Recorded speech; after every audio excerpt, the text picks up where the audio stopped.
The Lurker in the Walls. It started the night I moved into the house. I hadn't been looking for anything special, just a place to call my own after years of cramped apartments, paper-thin walls, and neighbors who fought at all hours.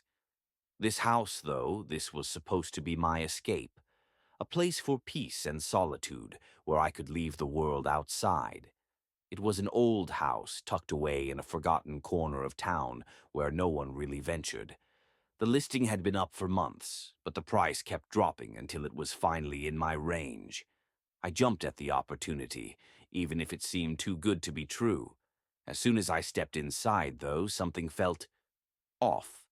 At first, I couldn't quite put my finger on it. The place was fully furnished, the previous owners having left most of their things behind. The air was heavy with the scent of dust and something faintly sweet, like decaying fruit left too long in the sun. But what stuck with me was the silence. It was too quiet, the kind of quiet that seemed wrong, as though the house itself was holding its breath, waiting. The first night passed without incident. I unpacked, set up a few things, and went to bed, eager to start fresh in the morning. The sound woke me around 2 a.m. It was faint, but persistent, a tapping, like fingers drumming on wood. At first, I thought it was the old pipes settling, or maybe a branch scratching against the window, but it didn't stop. I lay in bed, listening as the noise moved through the walls, shifting from one corner of the house to another. It wasn't random. The taps came in clusters of threes, soft but deliberate. Almost like someone was inside the walls, trying to communicate. I wanted to ignore it, but my curiosity got the better of me. I got out of bed, grabbed a flashlight, and followed the sound. It led me to the kitchen, where the walls felt colder than the rest of the house. There was nothing there. The tapping had stopped the moment I entered the room. I stood there in the dark, the beam of my flashlight barely cutting through the shadows, and for the first time I had the distinct feeling that I wasn't alone. My skin prickled and a wave of unease swept over me, but I told myself it was just my imagination. Old houses make noise.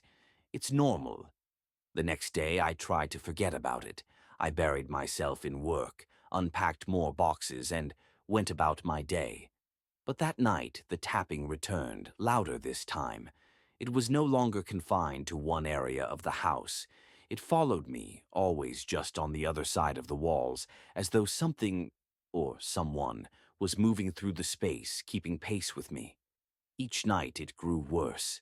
The taps turned to scrapes, the faint sound of nails scratching against the plaster. And then came the whispers. At first I thought it was the wind, or the house creaking as it settled.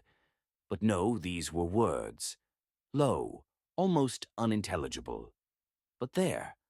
I could never catch what they were saying, but the tone was unmistakable, angry, urgent, as though something was trapped behind the walls, clawing to get out. I stopped sleeping.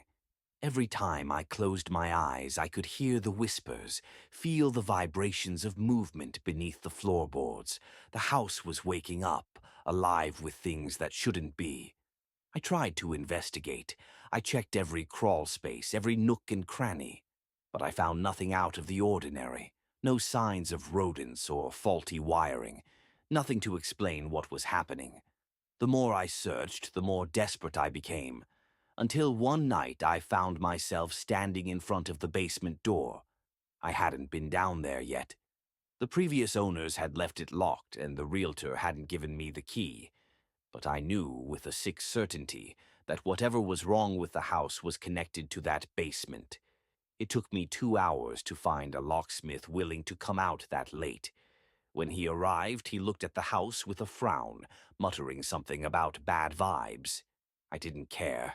I just wanted to get into the basement, to see what was hidden down there.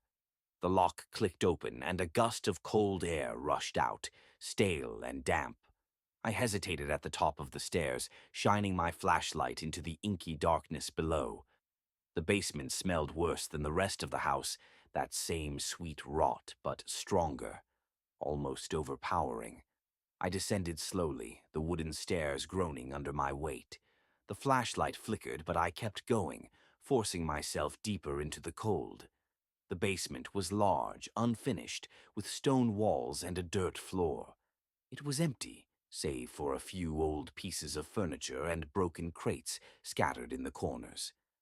But then I saw it. A door hidden behind a stack of old boards.